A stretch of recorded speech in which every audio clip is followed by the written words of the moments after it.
Marco, can you just talk about how impressive it was to see what Cam did down the stretch to help you guys pull this one out? Yeah, I mean it's unreal. Played a great game, huge saves at the end, and got us the win at the end there. So it's always great. What does it mean to your team to be able to win a game in that kind of fashion against a team like Tampa Bay at this point of year? I think it's really important. I mean, they know how to win, and that we can close games out like that. Close games help Tops puck some big shots in the PK as well, and he's just making unreal saves, and that helps us for sure. And one of those last few minutes, like in a game like this, when they pull the goalie and they're just in your zone the whole last 2 minutes.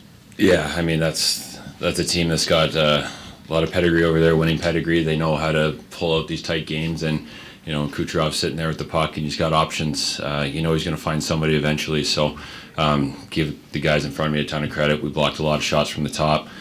Did a great job boxing out. Let me see most of the pucks tonight. And sometimes you just have to weather the storm and get a lucky bounce. And we did a little bit of all that tonight. What does it say about this team that you guys can go from winning a game like you did against Montreal to this fashion? I mean, just the flexibility and the ability to kind of adapt. Yeah, it proves that we can win games any way we need to right now.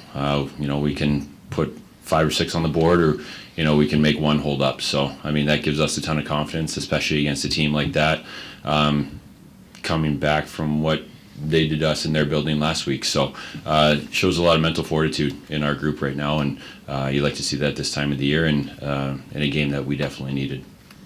Marco, what does it mean for the puck to be going in for you? I know there was a long time there where you didn't have many goals, and now it seems like every other game you're scoring. Is it just a matter of playing with better players and getting confidence?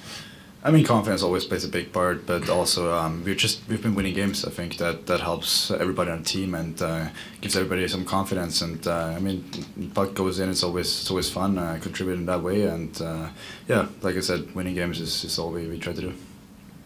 If I can get each of you maybe to respond to this question, it's been, I think, about a month exactly since you've had the new coach, since McLellan's been here. What have you seen just with the way that the team has adapted and changed, and the things that you guys have really improved at in that time? Well, first and foremost, I think obviously our PK has stepped up pretty big the last few games. So obviously we tweaked that when they came in. It's not always easy to change things on the fly, so we knew there was going to be some growing pains there. But I thought our penalty kill was outstanding tonight. Probably got us the win, especially against the power play like that.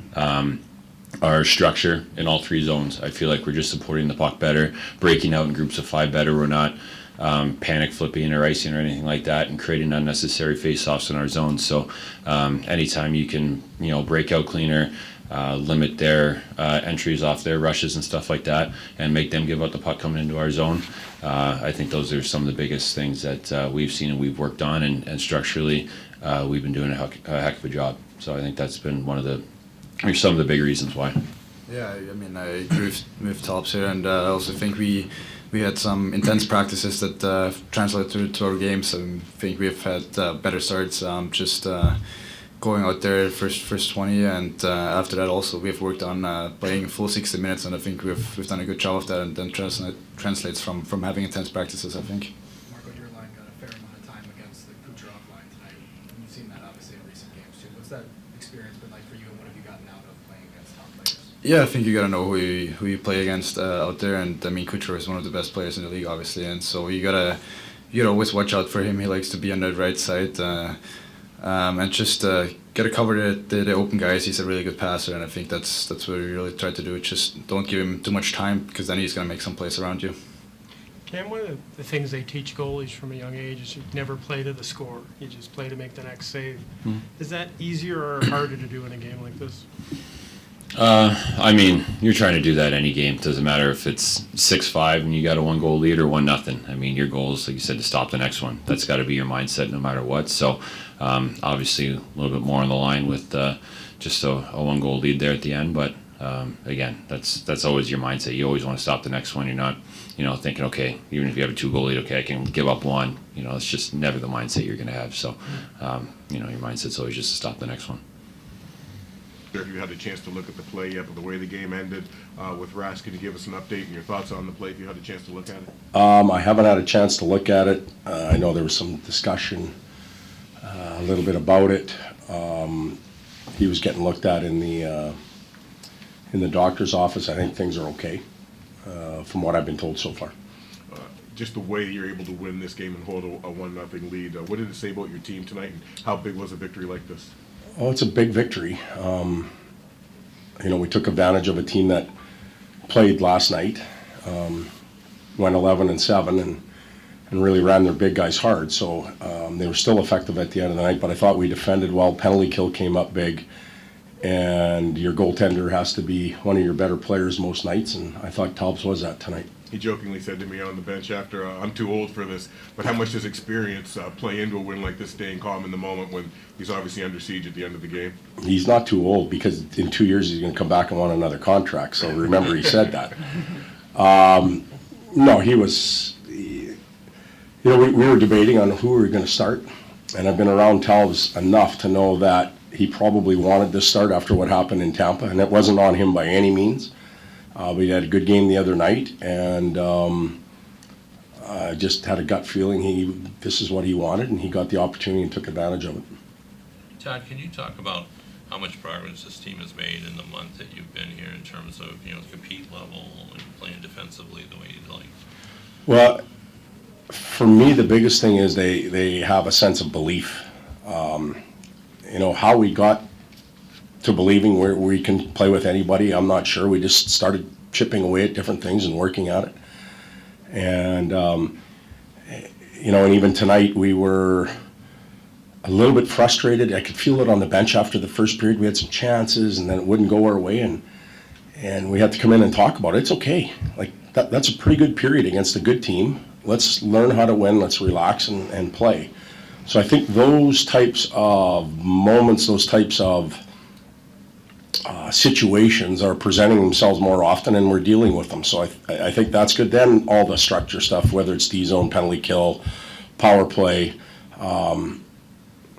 it's we haven't changed everything. We haven't, just the little things that we've tweaked, the guys have bought into it. So I tip my hat to them.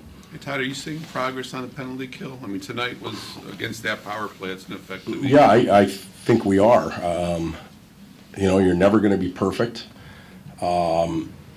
There hasn't been many goals we've given up with, where structure's falling apart and it's a tic-tac-toe play. The one in Tampa, Getzel's goal where he walked the goal line, that was just a flat-out mistake. But a lot of them are just, off a shin pad or a rebound. Those are going to happen. You can't prevent all of those. What did you see in Marco that you liked the fit on that line? Kasper, Yeah. you're talking? Well, we kind of talked about this a little bit. He's a heavier, direct. He's got an intensity to him. He complements those two well, and then those two complement him well too. They can play around with the puck and allow him to get free. You look at the goal he got tonight. I know he wasn't on the ice with Larkin in that case, but he got in on the forecheck. We kept a puck alive. He got himself free while somebody else was, in that case, JT, doing his job, and he went to the net, which we're trying to get him to do more. But I think he's got a lot of tools that complement those two players, and we have confidence in him right now. So I've no issue putting him out against anybody at any given time. One of the things we heard from scouts about Kasper, they loved everything about his game. They just didn't know if he'd be able to score at this level, and now he is. Yeah. What are you seeing in his game that's helping him get those Well, goals? playing with good players, getting more ice time, which leads to more opportunity. If you're only getting 8 minutes a night, you're probably sitting on the bench worried about those 8 minutes and getting scored on. When you play up there, you don't even have time to think. You get back to the bench, you're tired, you jump out again. But he's finding his way around the net. He's getting good looks and good opportunities. His confidence has to be high right now. If it isn't, then shame on him. So all of those things are starting to fall into place. And yeah, would we like to, would we like him to score 50 goals? Yeah, we would. But it's unrealistic. If we can get him just to chip in as the year goes on and he continues to grow and doesn't give anything back, he'll be a great player. You mentioned buy-in. Was it somewhat immediate, or can you kind of just, in the 1 month's time? How did it? Well, I thought in day one, and I can't remember what I did yesterday. But, in day one, we asked them to play faster and harder and a little bit smarter. And there wasn't really any X's and O's or anything like that, and we went and played. And maybe the best thing that happened is we got spanked against Toronto, because the next day it was, okay, let's go. What do you have for us? And from that day on, they've been pretty good group of students, really. That's a bad word, but a group of players. When you've been outshot only twice in the last 15 games, is that the kind of proactive play that you talked about that you want to see? Yeah, we lost 5-1, was it, in Tampa 10 days ago. We had 40 shots on goal, they had 20. And that was a burn-through night because we were so poor around the net, and we didn't pressure Vasilevsky. Tonight, we outshot a team, but we had some intensity around the net. There was some battles, there were some scrums, there were secondary chances at both ends. So I say I think when you look at the shot total, you have to look at the impact that shot total had on the game. And tonight or overall, we've done a pretty good job of throwing pucks there. It keeps other teams in their end. It tires them out a little bit, and therefore they're not in our end as much. So I think that's how that works. Todd, I'm just curious, I know it came right back, but did Tarasenko lose something when he... I think they were looking for his teeth, maybe. I don't know, but then when he was on the bench, it looked like he had them all, so I don't know what they were looking for. I have no idea. All good?